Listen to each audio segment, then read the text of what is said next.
जो राम को लाए हैं हम उनको लाएंगे। हमने तो अब तक ये पढ़ा था कि राम भगवान है तो वो इंसान को लाते हैं। ये नया कौन पैदा हो गया जो राम को लेके आया था? अब कहां से लाए थे, कहां चले गए थे? राम ने सबको लाए होंगे अगर तुम राम को भगवान मानते हो तो। इंसान राम को कैसे लाया? सरस्वती शिक्षा की देवी कहां? भारत में। अब भारत का 500 टॉप यूनिवर्सिटी में एक कोई यूनिवर्सिटी नहीं थे। शिक्षा की देवी यहाँ है। माइक कहाँ बनल हो? कहाँ बनल हो? विदेश। सारी चीज विदेश में पैदा हो। और वो वोट मांगने वाला आपके दरवाजे पर आएगा और देखिएगा धर्म के नाम पर वोट लेके जाएगा। हमने मंदिर बनवा दिया, वहीं बनवा दिया। तुम्हारा काम था मंदिर बनाना, मस्जिद बनाना। धर्म वाले लोगों का काम होता है, उनको करने दीजिए। राज्य में सरकार कोई चुनता है तो स्कूल, कॉलेज, हॉस्पिटल बनवाने के लिए चुनता है। मंदिर, मस्जिद बहुत है इस देश में। जरूरत है तो स्कूल, कॉलेज और विश्वविद्यालय की जरूरत है। वो तुमने कितना बनाया है उसका बताओ हिसाब, तब जाकर के हम तुमको वोट देंगे। इस देश को हिंदू राष्ट्र बनाने की बात करने वालों को पहचानिए और इस देश को संविधान का राज बनाने वालों के लिए वोट दीजिएगा। हिंदू धर्म खतरे में है। कहिया से खतरे में भल भैया? कैसे खतरा में? राष्ट्रपति हिंदू, प्रधानमंत्री हिंदू, उपराष्ट्रपति हिंदू, लोकसभा अध्यक्ष हिंदू, मुख्यमंत्री सबसे ज्यादा हिंदू, सबसे ज्यादा सांसद विधायक हिंदू, सबसे ज्यादा उनके नेता हिंदू, और खतरे में हो गया हिंदू। जब जब भाजपा आई है तब तब खतरे में हिंदू था। इतना दिन गुलाम रहा अंग्रेजों का, हिंदू खतरे में नहीं रहा। इतना दिन किसी और की सरकार रही तो हिंदू खतरे में नहीं हुआ, और इन्हीं की जब सरकारियां आती है तो हिंदू खतरे में हो जाता है। इसका मतलब असली हिंदू विरोधी कौन है? मंडल कमीशन का विरोध किसी मुसलमान ने किया क्या? कर्पूरी ठाकुर को गाली किसी मुसलमान ने दी क्या? बाबा साहब डॉक्टर अंबेडकर को किसी ने अपमानित किया क्या? मुख्य सड़क पर चलोगे नहीं ये नियम किसी मुसलमान ने बनाया क्या? मूंछ रखने पर मारे जाओगे ये किसी मुसलमान ने कहा क्या? मंदिर में घुसने पर मारे जाओगे और मंदिर में नहीं घुस सकते किसी मुसलमान ने कहा क्या? आपके आरक्षण का विरोध किसी मुसलमान ने किया क्या? आपकी शिक्षा का विरोध किसी मुसलमान ने किया क्या? तो हराऊ पास एगो मैसेज आवला कि मुसलमानन से देश के खतरा है। अगर हिंदू धर्म खतरे में बा तो गृह मंत्री का बेटा जैसा हिंदू धर्म बचावे गोपालगंज का यह होता, वो दिन हम मानव की हिंदू धर्म खतरे में बा। कि नेता लोग का बेटा लोग विदेश में पढ़ाई करी और मलाई खाए बदे ऊ रही और धर्म का लड़ाई लड़े बदे इस देश का अहिर, कुर्मी, कोयरी, कुशवाहा, पटेल, लोनिया और मौर्य आई तमाम लोग का लड़का लेके तुरंत हम धर्म बचावे जाता नहीं। पूछा कैसे? तो कहीं पता ना। व्हाट्सएप से मैसेज आवला कि ना मुसलमानों का आबादी बढ़ता। कैसे रे भैया? हिंदू का घटता। हमारे अगल बगल कुल मुसलमान से हम खुद पूछी, हे भैया कह भैया तू कहीं अक्का न समरथ अब 2% करी 2-4% अपवाद मिला होगा। तो दशरथ की कितनी रानियां थी? कथा सुनावे जइहा कुल, तुम क्या लेकर आए हो, तुम क्या लेकर जाओगे? तुम कुछ नहीं लेकर आए थे, खाली हाथ आए थे, खाली हाथ जाओगे। क्यों मोह माया में फंसे हो? इसलिए भगवान का भजन करो। अच्छा कथा खत्म हुई, जेब में जो लाए थे बगल वाली झोली में डाल के जाओ। अरे भैया जब क्या लेकर आए थे तो कहे कुछ नहीं लेके आए थे। एगो आदमी कथा सुने गया तो जजमान को लिखा और कहा कि जजमान मुक्ति कैसे मिलेगी? तो एगो पन्ना पे कथा लिख के दे दिया कि ई वाला मंत्र का जाप करिएगा आपका जीवन में कष्ट दूर हो जाएगी। तो वो आदमी चलाक रहे, वो कहला जजमान दक्षिणा, तो वो एगो पन्ना पे लिखला कि हम 1001 रुपया और फलाने जी के देता नहीं, और पन्ना पकड़ावे लगल। तो वो कहला कि अरे भैया ये धोखा हो गया, ओरिजिनल नोट चाहिए हमके, 1000 लिखल ना। तो आदमिया खड़ा होके कहला मंत्रो हमके ओरिजिनल चाहिए, जबले दुख दूर न होई तबले हम तोके। एगो डॉक्टर के पास जाला कपार बथे का दवाई लेवे तो दूसर की बार जइबा तो शिकायत करे लगबा कैसन दवाई दला फायदा न करता, और कथा सुने जइबा और कौनो फायदा नहीं के, तब तो हिम्मत ना पड़ी जाके बाबा से कहे कि कौनो कष्ट दूर ना भल। 5 किलो अनाज हम चोरी से पति के दिया नहीं बैठल, कोई गारंटी है? हम एगो गाड़ी खरीद रहे थे, तो गाड़ी खरीदे तो गड़िया लेके जब जाने लगे तो बहरवा एगो आदमी थाली उली लेके खड़ा था। हमने कहा ई का? तो कहे इसमें नजर उतार देंगे अगर आपकी गाड़ी में तो एक्सीडेंट नहीं हो, बुरी नजर उतर जाएगी, गाड़ी की रक्षा हो जाएगी। हम कहे का मतलब एक्सीडेंट ना हुई? का एकदम ना हुई। तो हम बगल में वो एजेंसी वाले बोले नहीं, हम कहे करे इंश्योरेंस भयल? तो कहा 3 साल का 25,000 रुपया लगल। हम कहे कि इंश्योरेंस कैंसिल कर दो, हाई बाबा यहाँ खड़ा हुआ, हम इनसे इंश्योरेंस कराई, अब्बा नजर उतरी और 1 साल में अगर गाड़ी के कोनो खराबी हुई तो बाबा दी। घूम के देखली तो थरिया सहित वो आदमी 500,000 का नोट जब बंद हो गए तो बैंक में जमा ना कर पहले, तो सोचले भगवाने के खुश कर दें, लेके मंदिर में गए और 500,000 वाली पुरनकी नोट धक्का धक भगवान के यहाँ चढ़ावे लगा कि भगवान खुश हो जाइए। बीच में एगो आदमी दौड़ के आल है भाग, ये नोटिया तो बंद हो गई।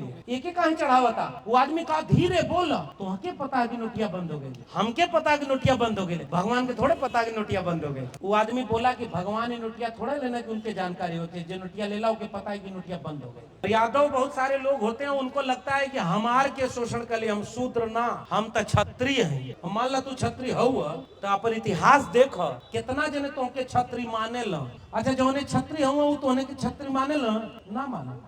दू को उदाहरण दें कैसे। उत्तर प्रदेश के मुख्यमंत्री कौन? राम नरेश यादव। और बिहार के मुख्यमंत्री उसी समय कौन थे? कर्पूरी ठाकुर जी। एक यादव अहिर बिरादरी से और दूसरे नाई बिरादरी से। तो दिल्ली से चमड़ा भेजा संदेश और बार बनावे कर्पूरी और भैंस चरावे राम नरेश। ई के काले रहा भैया? वह जो तोरे झोपड़ी का भाग जगावे आजकल आवत है। आपकी झोपड़ी के भाग किससे जगे थे आपको इतिहास से नहीं पता, और आप ही गाना गाने लगे कि हमारे झोपड़ी के भाग आज खुल जाएंगे, फलाने आएंगे। आपके झोपड़ी के भाग किससे खुले थे रे भाई? पढ़ाई से खुले थे, शिक्षा से खुले थे, कलम और किताब से खुले थे। जाति व्यवस्था इसलिए बनाई गई ताकि कुछ लोगों को पैर से पैदा होकर के दिखाया जा सके कि आप पैर से पैदा होने वाले हैं, अब खटिया से नीचे बैठेंगे। तब बिहार में समाजवादी आंदोलन चला और उस आंदोलन का नारा था, दो बातें हैं मोटी मोटी, हमें चाहिए इज्जत रोटी।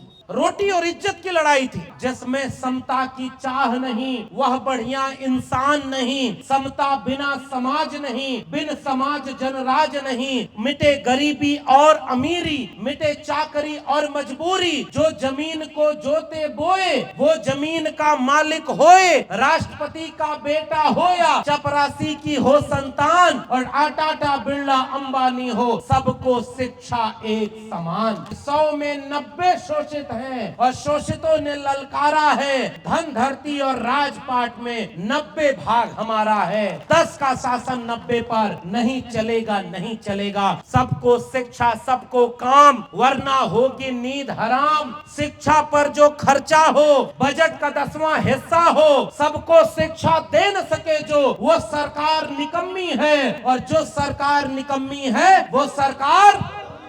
हमारी लड़ाई स्वाभिमान और सम्मान की लड़ाई थी। खटिया पर बैठने नहीं दिया जाता था। क्यों नहीं बैठने दिया जाता था? गरीब देख करके कि जाति देख करके? गरीब देख करके खटिया पे बैठने से रोका कि जाति देख कर? मूंछ रखने से गरीब देख करके रोका या जाति देख कर? ये मुख्य सड़क पर चलना नहीं है, तालाब से पानी पीना नहीं है, ये गरीबी के नाम पर था कि जाति के नाम पर? तो जाति किसने बनाई होगी?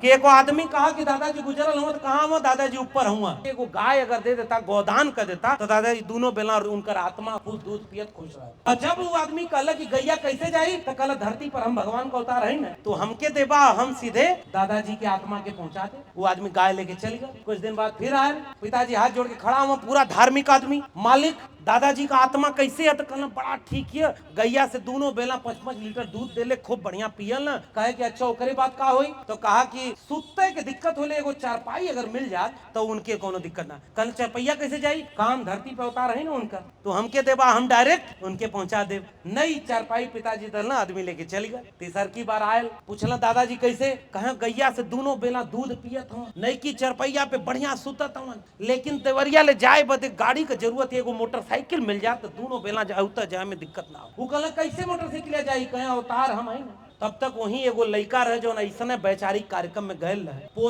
पोतवा कहला कि ए पापा, ये आदमी झूठ बोला था। तो कहे का झूठ बोला था? तो कहे कि जौन गैया और चारपैया दादाजी के भेजाई ले उनके पहुंचल ना। वो आदमी गुस्सा में खड़ा हो गल, कहा अरे तोके कैसे पता कि ना पहुंचल? तो कहे चिट्ठी लिखले हुआ हमार दादा कि देख बेटा तोहने का भेजल गाय या चारपाई हमके ना मिलल। वो आदमी और नाराज होके खड़ा भल, कहला ई चिट्ठी तोरे पास कौने रास्ते आयल? तो कहे वही रास्ते जौने रास्ते तू गैया भेजले रहला, चारपैया भेजले रहला। भैया तू भेजबा तो चल जाइए, दादाजी का चिट्ठिया ना आई। जौने दिन तोरे लड़का का एग्जाम होखा, वो दिन मान ला लड़का पढ़ाई ना कैले, तो बेल पत्री ले ला और ओपे तनी सा शहद लगा ला और ओके ले जाके मंदिर में फला जगह पे चिपका दिया तो आज बेटा पास हो जाएगा। कुछ दिन बाद अखबार में खबर छपी कि उस कथावाचक का अपना बेटा 8वीं में फेल हो गया।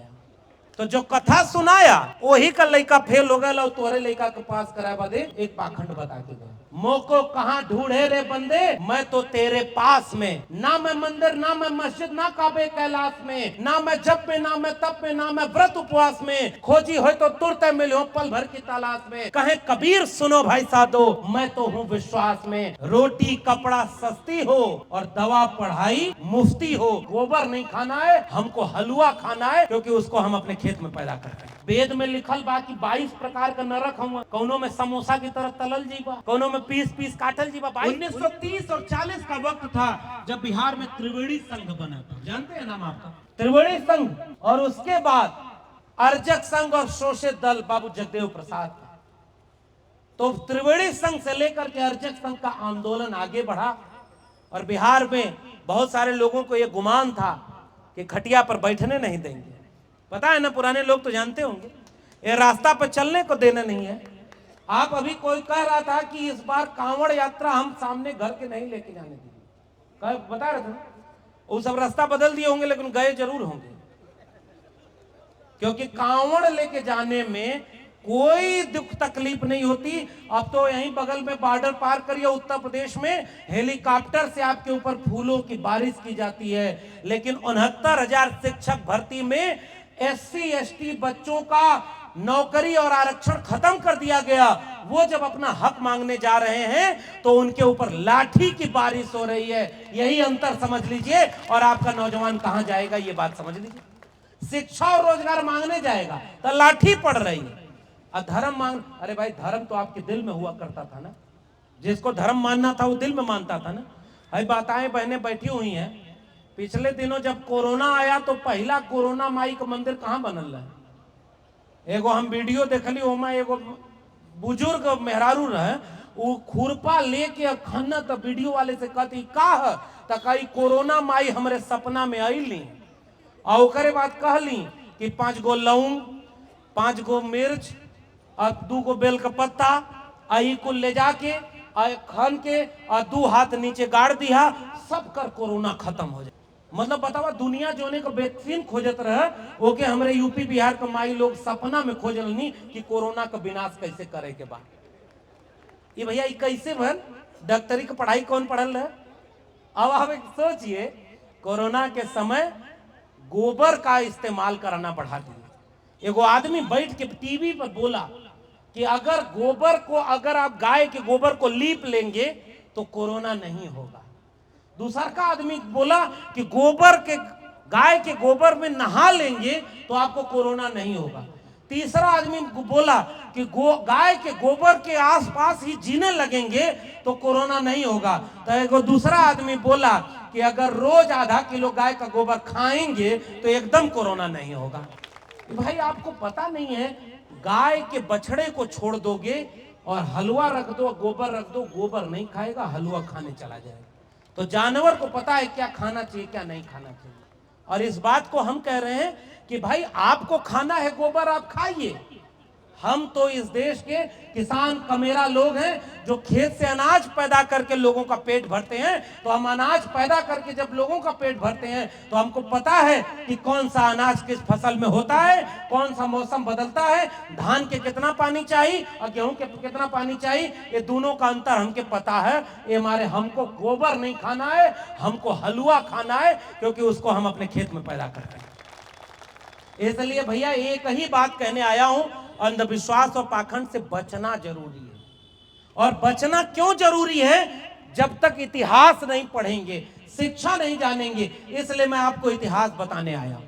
त्रिवेणी संघ अर्जक संघ का नारा जब आगे चला, जगदेव बाबू के बाद, शोषित समाज दल के बाद, जगदेव बाबू और रामस्वरूप वर्मा महामना अर्जक संघ की लड़ाई कि क्या पूरा समाजवादी आंदोलन, और वो आंदोलन क्या था। और इस नारे को गांव गांव कहने का वक्त आ गया है। इस नारे को सब लोगों को गांव गांव कहना चाहिए। रोटी कपड़ा सस्ती हो और दवा पढ़ाई मुफ्ती हो, वो समाजवादी आंदोलन का नारा था। और आज रोटी और कपड़ा GST 18% लग रहा है। और पढ़ाई सस्ती करने की बात बताएं, हीरा खरीदने जाएंगे तो GST 3% देना है, कलम और किताब खरीदने पर GST 18% देना है। मतलब समझ रहे हैं?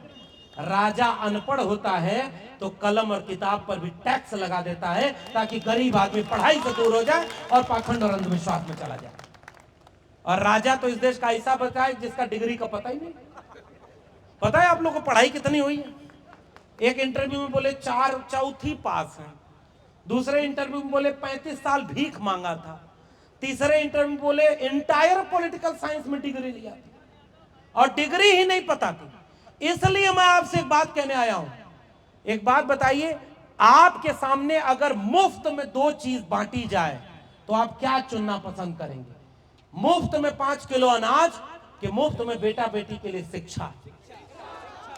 क्योंकि शिक्षा अगर बेटा बेटी को मिल गया तो शिक्षा के दम पर इतना ताकतवर हो जाएगा कि 5 किलो अनाज के बजाय 50 किलो अनाज कमा कर खा लेगा। लेकिन शिक्षा छीनने वाले आपको 5 किलो अनाज फ्री में दे रहे हैं ताकि पेट भर जाओ और फिर अगली बार किसी हवन और कथा भागवत में सुनने चले जाओ। आपका लूट कहां से हो रहा है, आप बात समझिए। तो कथा भागवत में एक बार एक मध्य प्रदेश का बाबा, मैं वहां गया तो उसने बताया कि अगर मान लीजिए आपका बच्चा 8वीं में पास न हो, इम्तिहान जिस दिन हो, भोजपुरी में किस्सा सुना था ना, जौने दिन तोरा लड़का का एग्जाम होकर वो दिन मान लो लड़का पढ़ाई ना कैले तो बेल पत्री ले ला और ऊपर तनी सा शहद लगा ला और ओके ले जाके मंदिर में फला जगह पे चिपका दिया तो आज बेटा पास हो जाएगी। अच्छा ये बताओ, पढ़ाई कर आसान है कि बेलपत्री शहद ले जाके चिपकावल? तो सब पढ़ाई बंद कर दो, लेके एक बेलपत्री। कुछ दिन बाद अखबार में खबर छपी कि उस कथावाचक का अपना बेटा 8वीं में फेल हो गया। तो जो कथा सुनाया वही का लड़का फेल हो गया और तोरे लड़का के पास कराए बदे एक पाखंड बता के गया। तो अपने इतिहास में लौटो।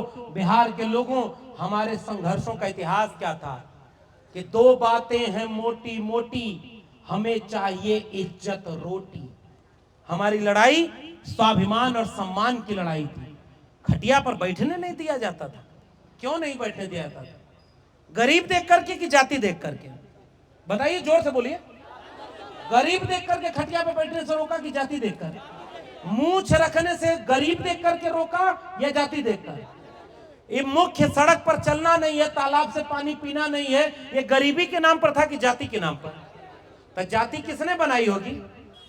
तो जाति जिसने बनाई उसने जाति के नाम पर हमको अपमानित किया। तब जाकर के इस देश में एंटी कास्ट मूवमेंट चला। महात्मा कबीर ने कहा कि तुम कत बाभन हम कत सूद और हम कत लोहू तुम कत दूध। अरे इन दो राह न पाई हिंदुन की हिंदुआई देखी तुर्कन की तुर्काई। तुम कैसे ब्राह्मण हुए और एक बूंद ते सब उत्पन्ना। कौन बाभन कौन सूदन? पैदा होने का तरीका सबका एक है, तो धरती पर आने के पहले किसको पता था कि कौन किस जाति का है? इसलिए जाति व्यवस्था इसलिए बनाई गई ताकि कुछ लोगों को पैर से पैदा होकर के दिखाया जा सके कि आप पैर से पैदा होने वाले हैं, अब खटिया से नीचे बैठेंगे। तब बिहार में समाजवादी आंदोलन चला और उस आंदोलन का नारा था 2 बातें हैं मोटी मोटी, हमें चाहिए इज्जत रोटी। रोटी और इज्जत की लड़ाई थी। और उस समाजवादी आंदोलन में जो त्रिवेणी संघ, अर्जक संघ और फिर समाजवाद की विरासत में आगे बढ़ा, उसने क्या नारा लगाया? जिसमें समता की चाह नहीं वह बढ़िया इंसान नहीं, समता बिना समाज नहीं, बिन समाज जनराज नहीं, मिटे गरीबी और अमीरी, मिटे चाकरी और मजबूरी, जो जमीन को जोते बोए वो जमीन का मालिक होए, राष्ट्रपति का बेटा हो या चपरासी की हो संतान और टाटा बिरला अंबानी हो, सबको शिक्षा एक समान। वो समाजवादी आंदोलन का नारा था। डॉक्टर राम मनोहर लोहिया ने वो नारा लगाया कि संसोपा ने बांधी गांठ और पिछड़ा पावे 100 में 60। और उस नारे को जगदेव बाबू और तमाम लोगों ने आगे बढ़ाया कि 100 में 90 शोषित हैं और शोषितों ने ललकारा है, धन धरती और राजपाट में 90 भाग हमारा है, 10 का शासन 90 पर नहीं चलेगा, नहीं चलेगा। और उसको वामपंथी आंदोलन और समाजवादी आंदोलन ने नारे को आगे बढ़ाया, सबको शिक्षा सबको काम वरना होगी नींद हराम। शिक्षा पर जो खर्चा हो बजट का 10वां हिस्सा हो, सबको शिक्षा दे न सके जो, वो सरकार निकम्मी है। और जो सरकार निकम्मी है वो सरकार आज के तारीख में शिक्षा बेच दी गई है। ये एक बात आपसे कहने आया हूं। और जब आपके बेटा बेटी पढ़ाई नहीं करेंगे, जागरूक नहीं होंगे, तो मानसिकता में पाखंड और अंधविश्वास के गुलाम होंगे कि नहीं होंगे? पाखंड और अंधविश्वास से कौन मुक्ति दिलाता है? शिक्षा मुक्ति दिलाती। और इसीलिए प्रचार नहीं कर रहा, लेकिन अपनी किताब, एक किताब लेकर जरूर आया। ये मेरी किताब लिखी हुई है प्रोफेसर की डायरी। और क्यों लिखी है पता है? वो नौकरी जब छीना तो उनको लगा था कि डर जाएगा, चुप हो जाएगा, पैर में आके गिड़गिड़ाएगा कि ना ना हमके नौकरी मत छीना, हमारा परिवार कैसे चले। उनको पता ही नहीं था कि हम किसके वंशज हैं। बिहार की जमीन पर खड़े हैं, तथागत बुद्ध से लेकर के सम्राट अशोक को याद करता हूं, बाबा साहब अंबेडकर से लेकर के अपने पुरखा जगदेव बाबू और रामस्वरूप वर्मा को याद करता हूं, कर्पूरी ठाकुर और पेरियार ललित सिंह यादव को याद करता हूं। और इसलिए किताब लिख करके ये बात उनको कह के आया हूं कि जुल्म के साये में लब खोलेगा कौन, और हम भी चुप रहे तो फिर बोलेगा कौन। आप सोचते हो कि एक नौकरी का गुलाम बना लोगे कि आपको हम कौनो एमएलसी और राज्यसभा का वोट देने वाला विधायक है क्या कि अंतरात्मा जाग गई तो पार्टी छोड़ करके उनको टिकट पे वोट दे दिया और उनको जिता दिया। हमको तुमने वोट दे करके नहीं प्रोफेसर बनाया था। भारत के संविधान और मंडल कमीशन के दम पर देश के सबसे बड़े विश्वविद्यालय के प्रोफेसर बने, लेकिन वहां जब संविधान की बात करते थे, सामाजिक न्याय की बात करते थे, उन्होंने नौकरी छीन ली। हमें पता था कि इस किताब के लिखने के बाद फिर ये नौकरी जीवन में कभी नहीं मिलेगी, क्योंकि उनको पता है कि इतना सच बोलने वाला कोई उनको चाहिए नहीं, उनको तो गुलाम आदमी चाहिए जो उनको जी हजूरी करे। इसलिए कहा कि हम तुम सोचे थे कि डर जाएगा, हमने 150 पन्ने की किताब लिख दी, दुनिया में ये अमेजन पर बेस्ट सेलर है और अब तक 25,000 किताब बिक चुकी है और गांव गांव लोग किताब पढ़ने लगे। और आप भी मंगा के पढ़िए इस किताब में क्या लिखा है पता है? क्यों किताब लेकर आया? इस किताब में मैंने ये बताने की कोशिश की है कि कलम और किताब हमारे हाथ में आई तो हमारे पुरखों से, संघर्षों से कोई डॉक्टर बना, कोई इंजीनियर बना, कोई वकील बना, कोई प्रोफेसर बना, कोई जज बना, कोई बिजनेसमैन बना, कोई संविधान बनाने वाला बना, कोई देश चलाने वाला बना, कोई डीएम बना, कोई एसपी बना। किससे बना? कलम और किताब से बना। और कलम और किताब को बेच दी है। अब आपके बच्चे डीएम एसपी कुछ नहीं बन पाएंगे। इसी की कहानी इस किताब में कही है। इसलिए आपसे कहने आया हूं कि पढ़ने का मन करे तो एक बार किताबिया को खोल करके पढ़िएगा।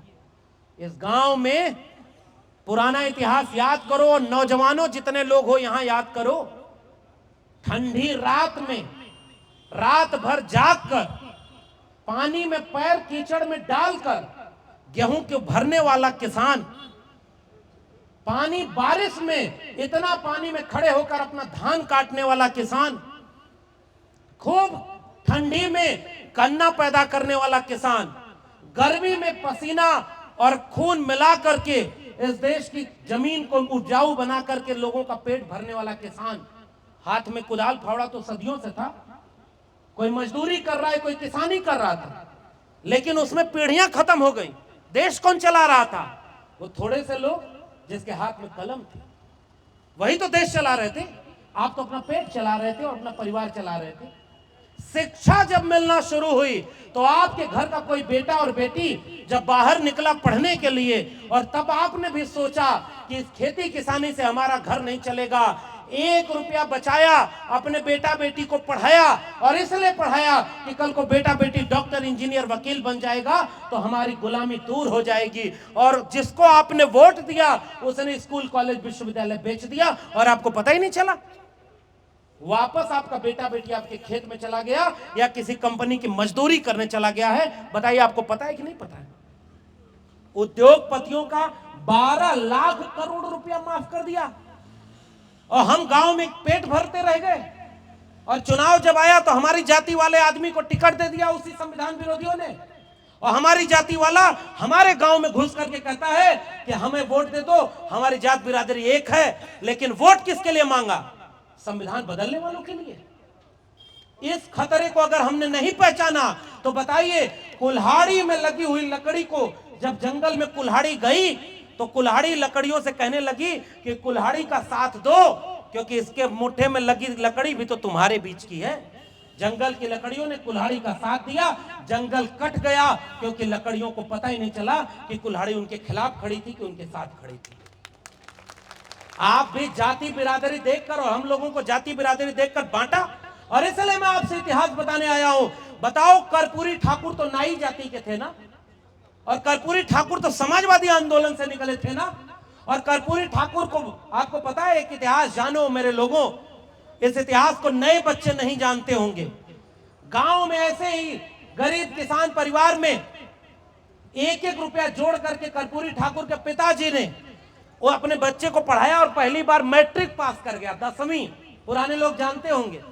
गांव के एक जमींदार सामंत के घर गए और इस उम्मीद में गए कि मैं कहूंगा कि बेटा मैट्रिक में पास हो गया, पूरे इलाके में पहला मैट्रिक पास करने वाला है।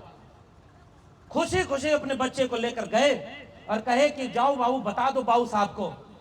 और वहां पर जाकर के वो बच्चा कहता है कि हुजूर हम मैट्रिक पास कर गए। तो खटिया पर लेटा हुआ सामने का एक सामंती व्यक्ति बोला कि मैट्रिक पास कर गई ला, अब गोड़ दबावा। इसका मतलब समझे, मैट्रिक भले पास कर गए लेकिन तुम हमारा पैर दबाने के लिए हो। उस दिन वो बच्चा रोया था, अपने पिता से बोला कि आपको अगर आगे पढ़ाने का मौका नहीं है, पैसा नहीं है, तो मत पैसा देना, हम अपने दम पर पढ़ेंगे। और वही बच्चा जब बिहार का मुख्यमंत्री बना तो मैट्रिक तक की पढ़ाई को मुफ्त कर दिया। उसका नाम है कर्पूरी ठाकुर और उनकी बात करने हम आपके बीच में आए। हमारे नौजवानों को पता ही नहीं कि किस चीज से ये पैदा, आपकी झोपड़ी के भाग किससे जगे थे, आपको इतिहास से नहीं पता। और आप ही गाना गाने लगे कि हमारे झोपड़ी के भाग आज खुल जाएंगे, फलाने आएंगे। बताइए, आपके झोपड़ी के भाग किससे खुले थे रे भाई? पढ़ाई से खुले थे, शिक्षा से खुले थे, कलम और किताब से खुले थे। क्योंकि कर्पूरी ठाकुर जब बिहार के मुख्यमंत्री बने और आरक्षण लागू किया तो किसने गाली दी थी? एमए बीए पास करेंगे और कर्पूरिया को बांस करेंगे। इससे खराब गाली और होती है क्या? इससे खराब गाली और होती है क्या? और किसको गाली दिया? एक चुने हुए मुख्यमंत्री को गाली दिया था। बिहार के मुख्यमंत्री थे कर्पूरी ठाकुर, नाई जाति के आते थे। हमारे नौजवान आज धर्म के नाम पर ऐसे दौड़ते हैं जैसे लगता है कि अगर दौड़ के नहीं जाएंगे तो भगवान खतरे में हो जाएंगे। अरे भैया, जो राम को लाए हैं हम उनको लाएंगे। हमने तो अब तक ये पढ़ा था कि राम भगवान है तो वो इंसान को लाते हैं। ये नया कौन पैदा हो गया जो राम को लेके आया था? अब कहां से लाए थे, कहां चले गए थे? धार्मिक भावना आहत नहीं होती? राम ने सबको लाए होंगे। अगर तुम राम को भगवान मानते हो तो इंसान राम को कैसे लाया? और वो वोट मांगने वाला आपके दरवाजे पर आएगा और देखिएगा धर्म के नाम पर वोट लेके जाएगा। हमने मंदिर बनवा दिया, वहीं बनवा दिया। तुम्हारा काम था मंदिर बनाना, मस्जिद बनाना। धर्म वाले लोगों का काम होता है, उनको करने दीजिए। राज्य में सरकार कोई चुनता है तो स्कूल, कॉलेज, हॉस्पिटल बनवाने के लिए चुनता है। मंदिर मस्जिद बहुत है इस देश में, जरूरत है तो स्कूल, कॉलेज और विश्वविद्यालय की जरूरत है। वो तुमने कितना बनाया है उसका बताओ हिसाब, तब जाकर के हम तुमको वोट देंगे। बताइए, है हिम्मत इतना बोल पाएंगे? दू को डर लगला, एगो ही कि अगर भगवान नाराज हो गए ना तब का होई, और दूसर का डरी कि राजा नाराज हो गए ना तो बुलडोजर भेज दिया। दोनों डर है कि नहीं है? और इसलिए हमारे लोग इस इतिहास को जानते ही नहीं कि कर्पूरी ठाकुर को गाली देने वाला कौन था। दिल्ली से चमड़ा भेजा संदेश। और सुनो, और आप तो यूपी और बिहार के बॉर्डर के लोग हैं ना, और नौजवानों इस इतिहास को जरा गांव गांव जाके पढ़ना। ज्यादा नहीं, 40 साल पहले का इतिहास बता रहा हूं, 50 साल पहले का। उत्तर प्रदेश में मुख्यमंत्री थे राम नरेश यादव। और यादव बहुत सारे लोग होते हैं, उनको लगता है कि हमार के शोषण के लिए हम शूद्र ना, हम तो क्षत्रिय हैं। मान ला तू क्षत्रिय हो तो अपन इतिहास देख, कितना जने तो के क्षत्रिय माने ल। अच्छा, जो क्षत्रिय हो तो के क्षत्रिय माने ल ना माना। दू को उदाहरण दें कैसे। उत्तर प्रदेश के मुख्यमंत्री कौन? राम नरेश यादव। और बिहार के मुख्यमंत्री उसी समय कौन थे? कर्पूरी ठाकुर जी। एक यादव अहिर बिरादरी से और दूसरे नाई बिरादरी से। तो दिल्ली से चमड़ा भेजा संदेश और बार बनावे कर्पूरी और भैंस चरावे राम नरेश। ई के काले रहा भैया? वह जो तोरे झोपड़ी का भाग जगावे आजकल आवत है। और वही बोला है जिसके लोग आज भारत रत्न दे रहे हैं कर्पूरी ठाकुर को। उन्होंने अपनी राजनीति बदल दी है। पहले धर्म के नाम पर लोगों को लड़ाया, जाति के नाम पर हमारे पुरखों को गाली दी, और आज जब हमारा वोट लेना होता है तो एक तरफ हमारे ही लोगों को भारत रत्न दे रहा है और देखिएगा हमारी बिरादरी के लोग जाकर के वोट देने जाएंगे कि नहीं जाएंगे। कितना बड़ा खतरा इस देश के सामने है। और हमारा वोट लेकर हमारे ही खिलाफ कानून पेश कर रहा है। शिक्षा बिक गई, और शिक्षा बिक गई तो इस बात को कैसे समझेंगे आप। और शिक्षा अगर नहीं मिलेगी तो पाखंड और अंधविश्वास से बचाव होगा क्या। इसलिए इतिहास जानिए कि राम नरेश यादव को गाली देने वाला कौन था। इसलिए इतिहास जानिए कि कर्पूरी ठाकुर को गाली देने वाला कौन था। कौन कहा था कि ललुआ होगा। कभी आपने देखा किसी नेता के नाम के आगे ललुआ कहा जाता था। किसकी हिम्मत थी। और वही लालू प्रसाद यादव, उन्होंने एक भाषण में कहा कि जब जननायक कर्पूरी ठाकुर उनका जमाना था तो कोई आरक्षण पर बात करता था तो लात मार खाता था, कुटाता था। और जब लालू का जमाना आया तो आरक्षण पर बात करने के पहले अगल बगल देख लेता है, नहीं तो खुद कुटा जाएगा। ये बात लालू जी ने बोली। और तब ये बात मुझे जरा बताइए, हीरा चुरा कर कोई विदेश भाग गया और खीरा चोर में हमारे लोगों को अपराधी बना दिया गया, जेल में डाला गया, ईडी सीबीआई भेजी जाती है। और बिहार के लोगों, आपके यहां तो पलटने वाले लोग बहुत ज्यादा हैं। कब कौन पलट जाए पता नहीं चले। ऊपर चले थे पूरे देश में सबको एकजुट करने कि संविधान विरोधियों को रोकना है, तो सब लोग नहीं रुके तो संविधान विरोधियों के साथ चले गए। ये कौन लड़ाई थी भैया। तो विचारधारा भी तो कोई चीज होती है। उत्तर प्रदेश में कल राज्यसभा का चुनाव हुआ और उत्तर प्रदेश पे, और एक इतिहास याद रखिए, सांप्रदायिकता की आग लगाई जा रही है पूरे देश में। धर्म के नाम पर दंगा का माहौल बनाया जा रहा है पूरे देश में। अब तो पतंगे भी ये देखकर हैरान हो गई कि ये छतें भी हिंदू मुसलमान हो गए। अरे हम तो एक साथ रहा करते थे। ये गाजीपुर आपके बगल में है ना, थोड़ा आगे जाकर के हमारे पिताजी के सबसे अच्छे दोस्त हुआ करते थे, अभी भी हैं, डॉक्टर वसूल हसन। वो हमको एक किस्सा सुनाए कि जब भारत का विभाजन हुआ तो उन्होंने कहा कि भाई मुसलमानों को कहा जा रहा पाकिस्तान चले जाओ, तो चाचा पाकिस्तान जाएंगे। तो उसमें से उन्होंने जब कहा, जवाब दिया कि अम्मा आज तक हम लखनऊ तो गए नहीं, पाकिस्तान क्या खाक जाएंगे। उन्होंने एक शेर पढ़ा था, इसी मिट्टी की है पैदाइश, दफन यहीं हो जाएंगे, न बुलाए किसी के आए थे, न निकाले किसी के जाएंगे। आप हिंदू लोग पता न कई बार माटी के छुअत होगा। एगो मुसलमान 5 बार दिन भर में नमाज पढ़ता है तो इस मिट्टी को चूमता है, और आपका धर्म खतरे में बताकर कोई नेता आकर बता गया कि तुम्हारा दुश्मन मुसलमान है। एक सवाल का जवाब देना ये बहुत बड़ा खतरा है। मैं आपको आगाह करके जा रहा हूं। इतिहास बहुत बता सकता हूं मैं। जहर भरा जा रहा है आपके घर में व्हाट्सएप के जरिए। हिंदू धर्म खतरे में है। कहिया से खतरे में भल भैया, कैसे खतरा में। राष्ट्रपति हिंदू, प्रधानमंत्री हिंदू, उपराष्ट्रपति हिंदू, लोकसभा अध्यक्ष हिंदू, मुख्यमंत्री सबसे ज्यादा हिंदू, सबसे ज्यादा सांसद विधायक हिंदू, सबसे ज्यादा उनके नेता हिंदू, और खतरे में हो गया हिंदू। जब जब भाजपा आई है तब तब खतरे में हिंदू था। इतना दिन गुलाम रहा अंग्रेजों का, हिंदू खतरे में नहीं रहा। इतना दिन किसी और की सरकार रही तो हिंदू खतरे में नहीं हुआ, और इन्हीं की जब सरकारियां आती है तो हिंदू खतरे में हो जाता है। इसका मतलब असली हिंदू विरोधी कौन है। समझदार को इशारा। इसलिए मैं आपके एक गुजारिश करके जा रहा हूं। देखिए, बहुत इधर उधर का भाषण करने का कोई मतलब नहीं है। वो बात बोली जाए जिसको अभी ये करकमोश जाएंगे तो आपको झेलना है। व्हाट्सएप से मैसेज आवला कि ना, ये मुसलमानों का आबादी बढ़ता कैसे रे भैया, हिंदू का घटता। हमरे कलेजवा में कुल 50% मुसलमान रहना हो। कुल कहे गौवा में मुसलमान चर्चर भी आ कैले रहे। हमारे अगल बगल कुल मुसलमान से हम खुद पूछी, ए भैया कह भैया तू कहीं अक्का न समरथ अब 2 टकांस करी। एक भी मुसलमान, 2-4% अपवाद मिला होगा। तो दशरथ की कितनी रानियां थी। और ज्यादा मैं नहीं बोलूंगा, और ज्यादा नहीं बोलूंगा। समझदार को इस सब में मत पड़िए रे भाई। लुटाएगा भारत तो जितना बर्बाद हिंदू होगा उतना बर्बाद मुसलमान होगा। 100 रुपया डीजल और पेट्रोल हिंदुओं के पड़ता, मुसलमानों के पड़ता। 200 रुपया पेट्रोल और केरोसिन तेल है और सरसों का तेल, वो दुनहुन के है, हिंदू और मुसलमान के।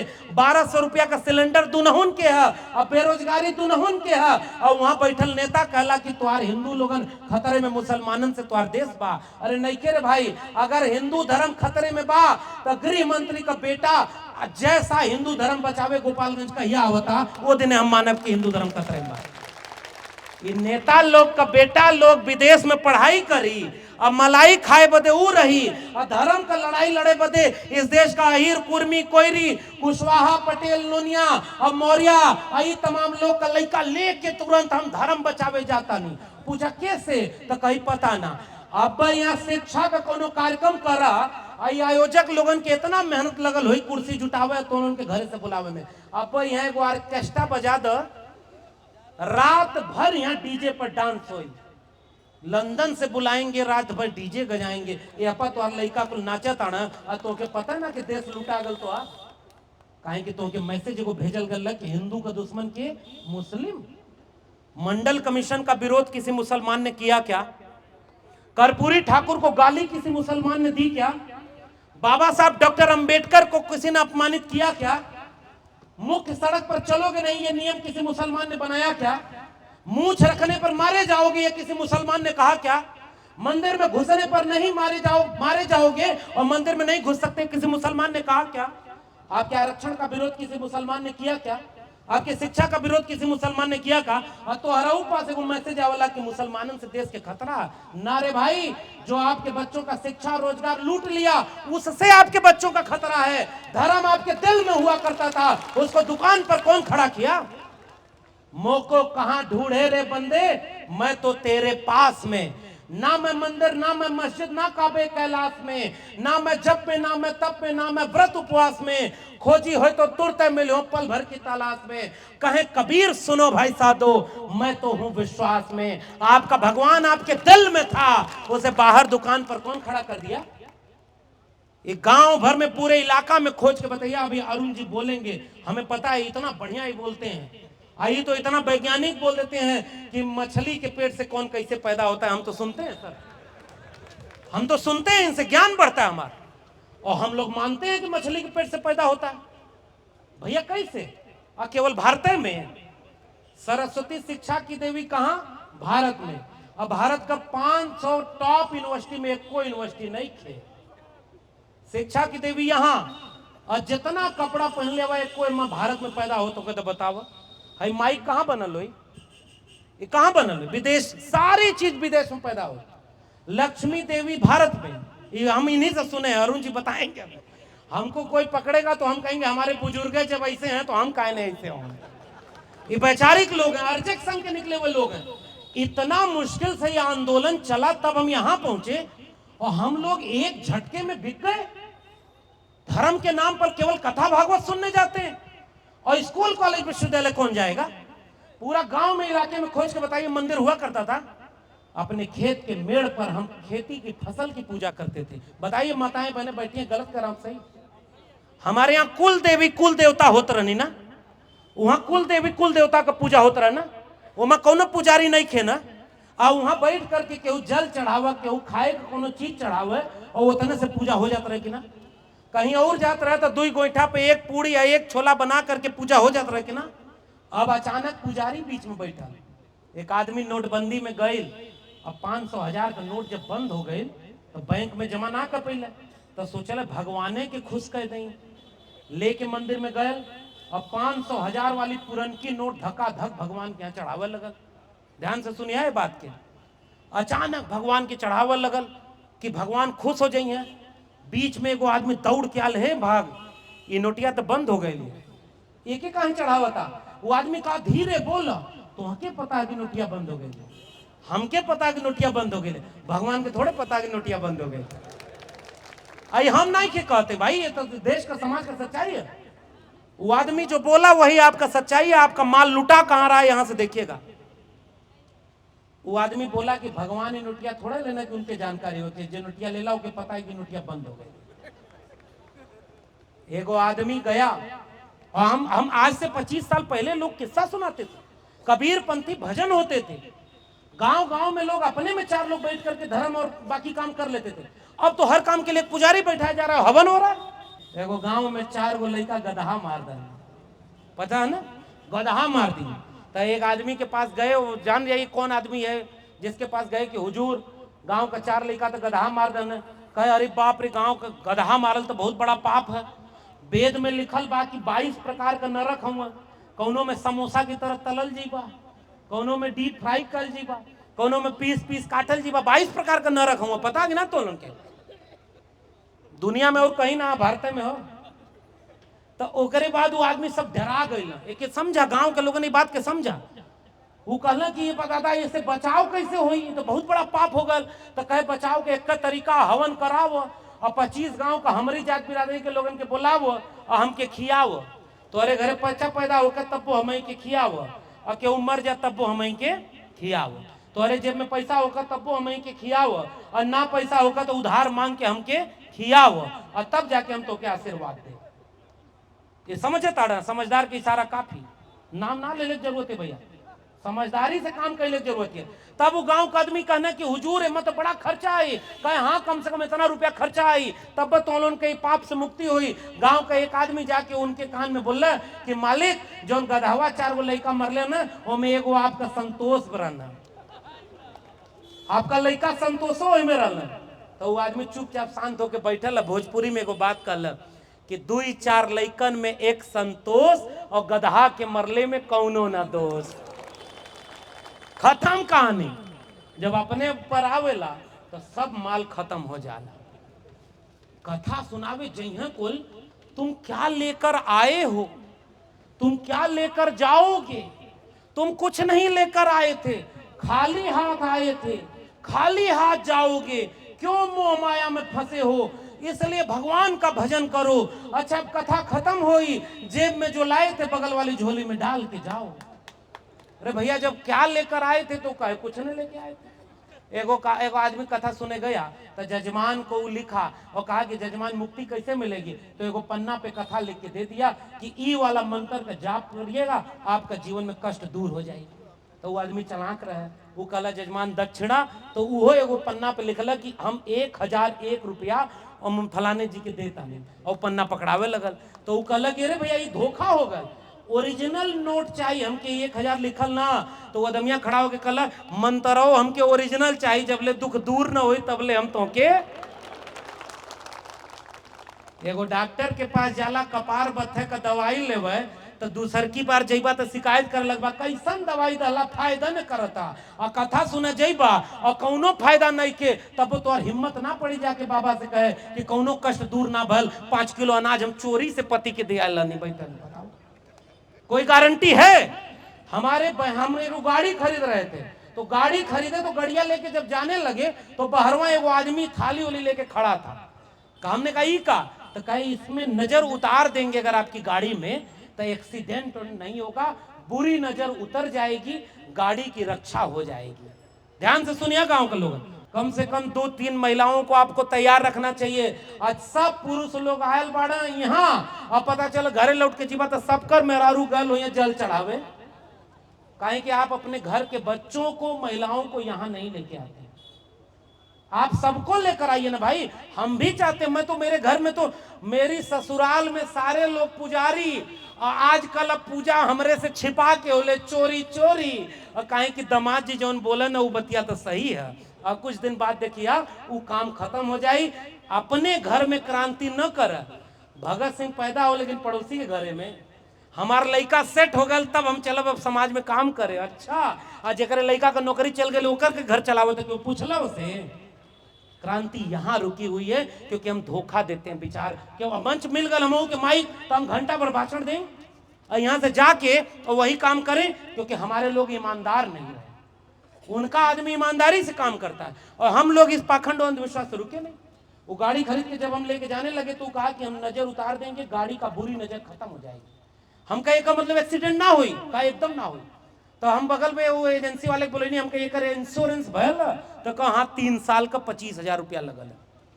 हम कहे कि इंश्योरेंस कैंसिल कर दो, हाई बाबा यहाँ खड़ा हुआ, हम इनसे इंश्योरेंस कराई अब्बा ही नजर उतरिया और 1 साल में अगर गाड़ी के कोनो खराबी हुई तो बाबा दिया घूम के देखली तो थरिया सही तू आदमी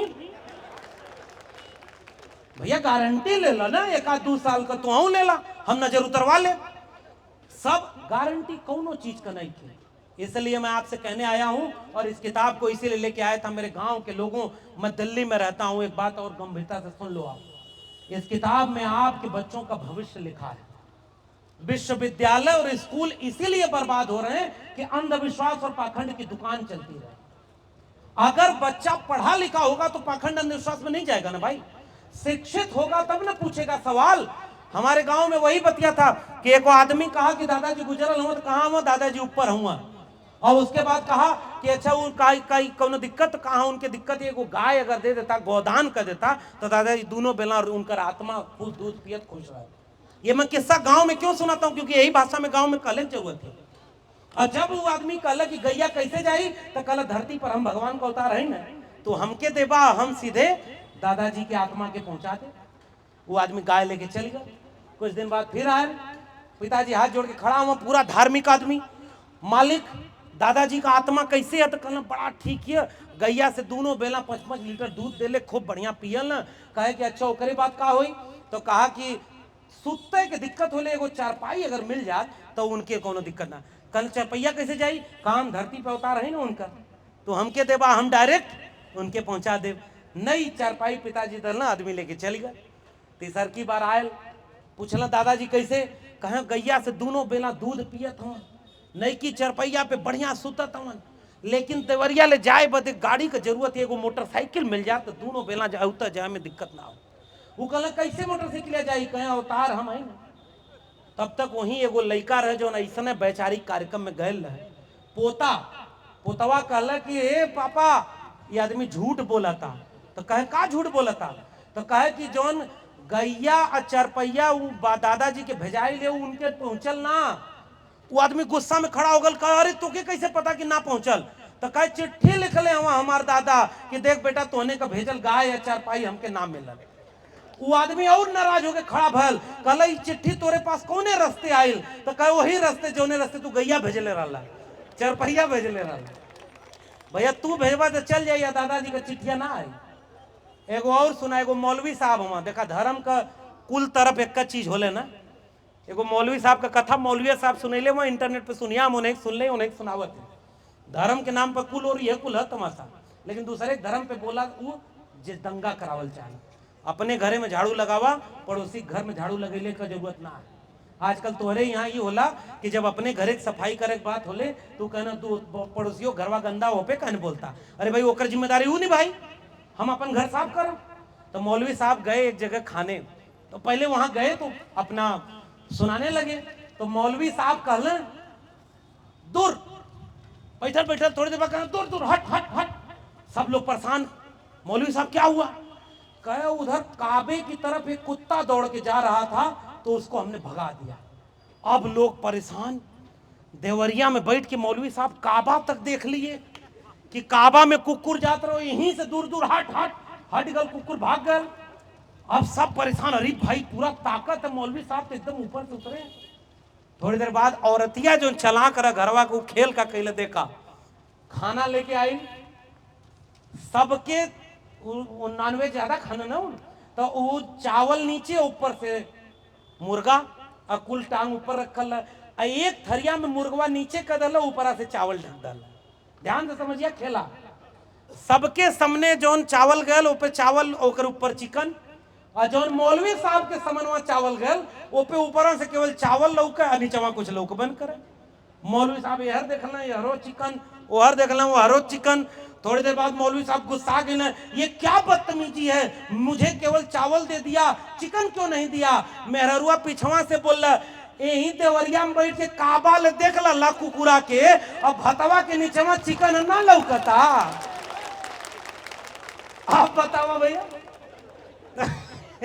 ये हमारे देखा भाई, हम केहू का धार्मिक भावना आहत नहीं के करल चाहते, हम केवल ये कहल चाहता नहीं कि मूर्ख ना बने के, हम कमाई तो हम खाई, हमारे खेते में अनाज पैदा हुई तो हमारे लोगन का पेट भरी, हमार बेटा बेटी पढ़ाई करिया तो नौकरी मिली, और अगर तू पढ़ाई ना करवा तो तोरे झोपड़ी का भाग ना चकी, केहू दूर से आकर के तुहार केवल दुख बांटे वाला नहीं के, हमारे कुल चीज कुर्बान करके अगर बचा सकल लोगन तो दुइये काम करा। हम आपसे निवेदन करे आले, हिंदू मुस्लिम मंदिर मस्जिद की लड़ाई हमनी का लड़ाई ना, हमने मिल के रहल जाला, अब मिल के रहल जाई।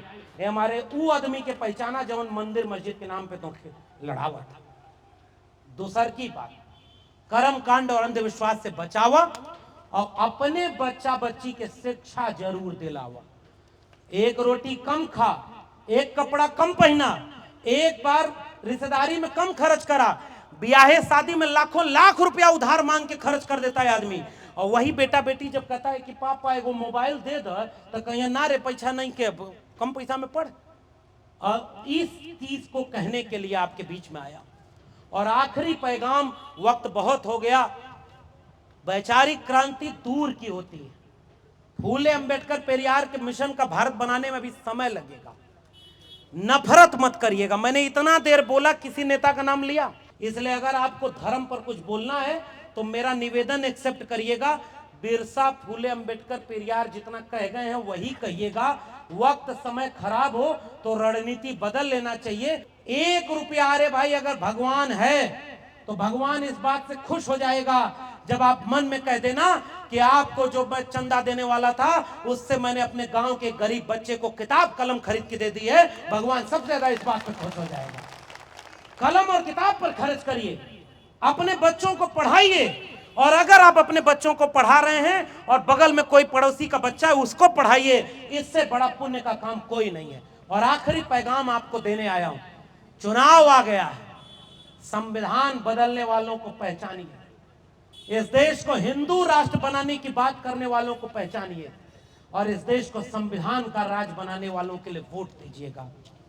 25 साल बाद, 50 साल बाद आपकी पीढ़ियां, आपके बच्चे आपको याद करेंगे और आपसे पूछेंगे कि जब संविधान सबसे ज्यादा खतरे में था तो तुम क्या कर रहे थे, जब आरक्षण खत्म किया जा रहा था तो तुम क्या कर रहे थे, सरकारी स्कूल, सरकारी विश्वविद्यालय बेचा जा रहा था तब तुम क्या कर रहे थे। आप कहेंगे कि हम अपने झोपड़ी का भाग जगा रहे थे। क्या जवाब देंगे? वो पीढ़ियां पूछेंगी कि हमको तुम कौन सा भारत सौंप कर गए हो जिसमें केवल नफरत भरी है, जिसमें केवल लोग धर्म के नाम पर लड़ते हैं, जिसमें केवल थोड़े से जात के लोगों के पास शिक्षा चली गई। अमीर है तो अपने बच्चों को कॉन्वेंट स्कूल में पढ़ाता है और गरीब का बच्चा स्कूल में पढ़ता है, मिड डे मील का खाना खाने जा रहा है। गरीब के बच्चे को, अभी मैं यहां खड़ा हुआ और एक वक्ता आए थे, उन्होंने कहा जो खाना जानवर न खाए वो खाना इंसान को खाना पड़ता है। पहचानो वो इंसान कौन है। और इसलिए मैं कह रहा हूं, जाति जनगणना इस देश का सबसे जरूरी मुद्दा है। 100 रोटी अगर इस देश में थी और 100 रोटी को 100 लोग खाने वाले थे तो एक आदमी को 1 रोटी मिलनी चाहिए थी। और अमृत काल के भारत में एक आदमी ऐसा है जिसके पास 40 रोटी है, 3 रोटी पर 50 लोग गुजारा कर रहे हैं, 90 लोग 10 रोटी पर गुजारा कर रहे हैं और 10 लोग 90 रोटी लूट करके बैठे हुए हैं। क्या इस देश में जानना नहीं चाहिए कि वो 90 लोग कौन हैं जो भूखों मर रहे हैं, जिनके बदन पर कपड़े नहीं हैं, जिनके बच्चों के पास शिक्षा नहीं है, जिनके बेटों बेटियों के पास रोजगार नहीं है, जो गरीबी में जी रहे हैं। और वो 10 लोग कौन हैं जो इतना इस देश को लूट रहे हैं कि प्रधानमंत्री को इलेक्टोरल बॉन्ड से चंदा देते हैं और जब पकड़ाते हैं तो विदेश भाग जाते हैं। ये इस देश का सच है मेरे भाइयों बहनों। गांव के लोगों, आपको ये बात कोई बताने नहीं आ रहा है। आपका स्कूल बर्बाद हो गया, कोई बचाने आया? आपका विद्यालय बर्बाद हो गया, शिक्षा बर्बाद हो गई। और इस किताब को इसीलिए पढ़ने की बात कर रहा हूं, प्रोफेसर की डायरी। क्या इस देश में 1 लाख लोग इस किताब को खरीद के नहीं पढ़ सकते? मैं आपसे सवाल पूछना चाहता हूं। इस किताब में स्कूल, कॉलेज, विश्वविद्यालय के बचाने की चिंता है। इसलिए मैं आपसे कहने आया हूं कि स्कूल, कॉलेज, विश्वविद्यालय बचेगा तब हम अपने 20 साल बाद के बच्चों को विद्यालय दे करके जाएंगे। हम जब थे तो बिरसा फुले अंबेडकर का संविधान है। 24 में वोट देने जाओगे तो अपनी जाति बिरादरी का देख करके वोट अगर दिया, हिंदू मुस्लिम के नाम पर अगर वोट दिया, मंदिर मस्जिद के नाम पर अगर वोट दिया, तो शिक्षा रोजगार क्यों मांगोगे? जब तुमने वोट ही मंदिर मस्जिद के नाम पर दिया, जब तुमने वोट ही जाति देख कर दिया, तो तुम्हारे बच्चे बर्बाद नहीं होंगे तो क्या होंगे? तुम्हारे बच्चे कांवड़ होने जाएंगे, तुम्हारे बच्चे कथा सुनने जाएंगे, तुम्हारे बच्चे डीयू और जेएनयू में पढ़ने क्यों नहीं जाते? वो दिल्ली विश्वविद्यालय, आईआईटी और आईएम में इंजीनियर क्यों तुम्हारे बच्चे नहीं बनते? क्योंकि तुम भी गरीब पैदा हुए और अपनी गरीबी अपने अगली पीढ़ी को सौंप दिया। अगली पीढ़ी मानसिक रूप से गुलाम पैदा हो गई और रोज चौराहे पर जाके कहती है कि जो भी राम के खिलाफ बोलेगा उसको सबक सिखा देंगे, और उसके अब पाप के खिलाफ कोई बोले तो उसको कोई दिक्कत नहीं है, उसकी शिक्षा लूट गई, उसकी कोई दिक्कत नहीं। ये गुस्सा मेरे अंदर केवल इसलिए है कि हम बात करते हैं कि 90% है और 90% लोगों का शासन कहां है। और इसलिए उत्तर प्रदेश में एक नारा चल रहा है पीडीए का, सुने हैं ना? उत्तर प्रदेश समाजवादी लोग भी बहुत हैं। पीडीए वालों, कल आपको धोखा किसने दिया राज्यसभा के चुनाव में? समझदार को इशारा काफी। बिहार वालों, यहां भी, यहां एक पार्टी है जो जाति जनगणना करा चुकी है। बिहार को पूरा देश देख रहा है, इसलिए जो जाति जनगणना की बात करे, जो मंडल कमीशन की बात करे, जो ओबीसी को 52% आबादी को 52% आरक्षण देने की बात करे, जो शिक्षा और रोजगार की बात करे, जो स्कूल कॉलेज विश्वविद्यालय की बात करे, जो मोहब्बत की बात करे, उसी को वोट देना। जो धर्म का राज करे उसको वोट मत देना। ये मैं आपसे गुजारिश करके जा रहा हूं और इसी बात को कह करके मैं विदा लूंगा। बहुत समय आपका ले लिया। ये जो आपने फूल माला और सम्मान दिया है आयोजन समिति के लोगों, मैं आपका बहुत धन्यवाद करता हूं। मैं जानता हूं कि एक एक आदमी को जुटाना कितना मुश्किल होता है, मैं जानता हूं कि एक एक रुपया जुटाना कितना मुश्किल होता है, लेकिन हमें आपने इतना सम्मान दिया तो इससे हमारी हिम्मत बढ़ती है। हम लौट के जाएंगे और मुश्किल वक्त में तानाशाहों के खिलाफ आंख में आंख डाल करके कलम और किताब को बचाने की, मोहब्बत के भारत को बचाने की, संविधान को बचाने की लड़ाई को आपके इस आशीर्वाद से और ताकत से लड़ेंगे। इसका हम वादा आपको करके जाते हैं। और केवल एक कहानी आखिर में सुना दूं। जंगल में आग लगी, एक चिड़िया चोंच के एक बूंद पानी से जाकर जंगल की आग में पानी डालती थी और लौटकर फिर पानी लेने आती थी। मैं इसलिए कह रहा हूं कि कथा सुनने 1 लाख लोग आए और वैचारिक कार्यक्रम में 5000 लोग आए। ये 5000 अगर अगले 2 महीने यानी 100 दिन गांव गांव घूम गए तो अगली बार 24 में दिल्ली की सत्ता पर संविधान को बदलने की बात करने वाला कभी नहीं बैठेगा, ये मेरी गारंटी है। लेकिन आप क्या करेंगे? अच्छा भाषण सुन लिया, अभी आदरणीय अरुण गुप्ता जी बोलेंगे और वैचारिक बात बोलेंगे, आप जाएंगे खा के सो जाएंगे, या आयोजक लोग बहुत मिशनरी होंगे तो अगले कार्यक्रम में लग जाएंगे? नहीं भाई, पड़ोसी के यहां बैठ करके उससे पूछो सिलेंडर कै रुपया लीटर है, पेट्रोल कै रुपया लीटर है, कहां गया रुपए की कीमत? 2 करोड़ रोजगार हर साल देना था, कहां गया? 15 लाख हर अकाउंट में आना था, कहां गया? 100 स्मार्ट गांव बनना था, कहां बना? विजयपुर में अगर बुलेट ट्रेन चली क्या? कोई वादा पूरा हुआ क्या? और 10 साल पूरा नहीं है वादा पूरा करने के लिए, पूरे देश को लूट ले गए। और कहते हैं कि सिलेंडर 1200 रुपया है, तो कहते हैं कि ज्यादा महंगा हो तो नाली के गैस से चाय बना लो। कौन बनाया नाली के गैस से चाय? बादल आए तो रडार काम नहीं करेगा, क्योंकि शिक्षा भी गई, इसलिए हमको समझ में नहीं आता। चुनाव लोकतंत्र का सबसे कीमती समय होता है। और आखिरी में एक बात याद आ गई, इसलिए मंच से इजाजत लेकर के कहना जरूर चाहता हूं। चंडीगढ़ पंजाब और हरियाणा की राजधानी है, याद है? चंडीगढ़ में पिछले दिनों मेयर का चुनाव हुआ था। 20 वोट बीजेपी के विपक्षी पार्टियों के पास थे, 16 वोट बीजेपी के पास थे। बैलेट पेपर से वोटिंग हुई और वहां पर अधिकारी बैठ करके 8 वोट जो बीजेपी के खिलाफ का था सबको कैंसिल कर दिया, कैमरे में रिकॉर्ड हो गया। तब भी जिता दिया अपने आदमी को। सुप्रीम कोर्ट में मुकदमा गया, तब जाकर के सुप्रीम कोर्ट ने कहा कि ये तो खुलेआम लोकतंत्र को लूट लिया तुमने, वोट किसी को दिया और तुमने वोट की चोरी कर ली है, तो लोकतंत्र तो खत्म हो गया। सुप्रीम कोर्ट ने फैसला दिया, चुनाव को रद्द किया और बीजेपी के मेयर को हटाया और विपक्षी दलों के मेयर को बैठाया। अगर बैलेट पेपर न होता तो चोरी पकड़ी जाती क्या? इस देश में एक फकीर आदमी प्रधानमंत्री बना है, पिछले दिनों विद्यार्थियों से परीक्षा पर चर्चा कर रहा था। वो आदमी विद्यार्थी से परीक्षा पर चर्चा कर रहा है जिसका खुदे की डिग्री नहीं पता। विद्यार्थियों से पूछा कि बच्चों तुमको कौन से पेपर से सबसे ज्यादा डर लगता है? एक शरारती बच्चा वहीं बैठा था, कहा बैलेट पेपर से। समझदार को इशारा।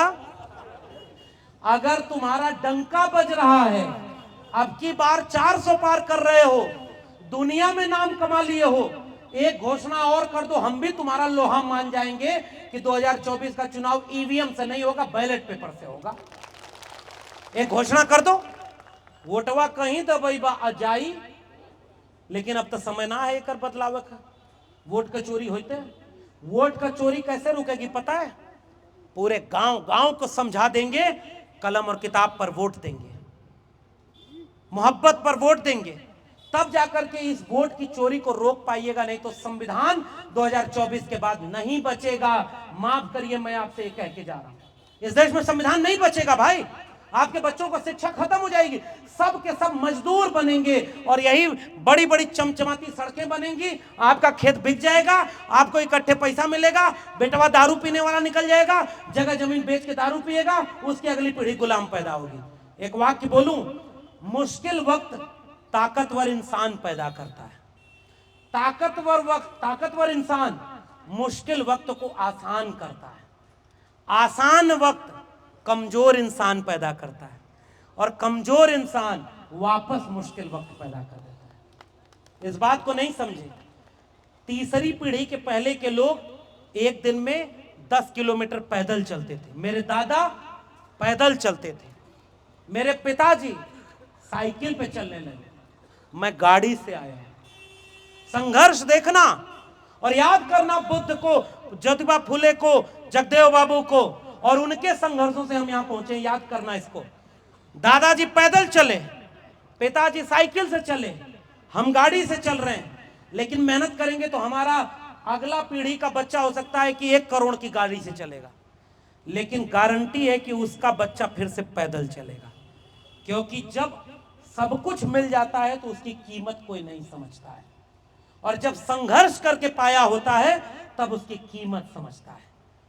आप नौजवानों व्हाट्सएप पर रील्स देखते हो कि तुम्हें कोई शोषण जाति के नाम पर नहीं किया? इन बुजुर्गों से गांव में जाकर पूछना, आज से 50 साल पहले जातिवाद इस बिहार में और उत्तर प्रदेश में क्या था, और सारा जाति के खिलाफ वही लोग काम करता था जो आज धर्म के नाम पर आपका वोट लेना चाहता है। लेकिन आपको जड़ से काट दिया। 25 साल बाद हमारे बच्चे गुलाम पैदा होंगे। यही वेश निवेदन करके जा रहा। जंगल में आग लगी, चिड़िया चोंच के बूंद से पानी डाल रही थी, सारी चिड़िया हंस रही थी। जैसे आप ये कार्यक्रम कर रहे हैं तो इस इलाके के लोग हंसेंगे और आगे कहेंगे, काहो सुशील जी, गामा जी, बड़ा भीड़ जुटावे, कतला 10,000 है, 5,000 तो ना इला, मजा ली हैं लोग। वैसे ही चिड़िया उस चिड़िया के ऊपर हंस रही थी कि तेरी इतनी बड़ी आग एक चोंच के बूंद के पानी से बुझेगी। आयोजन समिति के लोगों गांव गांव इस किस्से को कहना। वो चिड़िया कहती है कि मुझे पता है कि मेरे चोंच के एक बूंद पानी से इतनी बड़ी जंगल की आग नहीं बुझेगी, मगर कल जब इसी आग का इतिहास लिखा जाएगा तो मेरा नाम आग लगाने वालों में नहीं, आग बुझाने वालों में शामिल होगा। यही बात आपसे कह के जा रहा हूं। जय भीम, जय मंडल, संविधान जिंदाबाद, उल गुलाम जिंदाबाद, इंकलाब जिंदाबाद।